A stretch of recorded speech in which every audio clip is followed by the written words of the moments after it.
кырдаалдар министрлигинин Ош шаардык башкармалыгы тарабынан Кыргыз Республикасынын өзгөчө кырдаалдар министрлигинин өзгөчө кырдаалдарды алдын алуу жана кесепеттерин жоюу иш-чарасынын негизинде Ош шаардыгынан шаар башкармалыгынан 4 объект киргизилген. Бүгүн ошол 4 объекттин 3-чү объектисинде иш алып жүрүп атабыз. Биздин ушул келип баштаганыбыз 2 февраль күнү баштадык 1-чи объектти. Бүгүн буюрса бир жума болуп калды.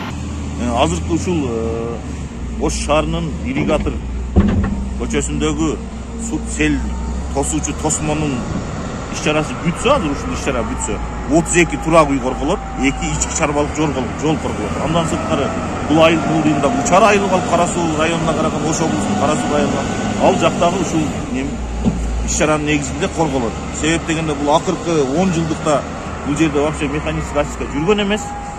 Быйыл ошол жаңы техникаларды алып келдик. Ошонун негизинде ушул жерди тазалап иш-чараны жүргүзүп атабыз.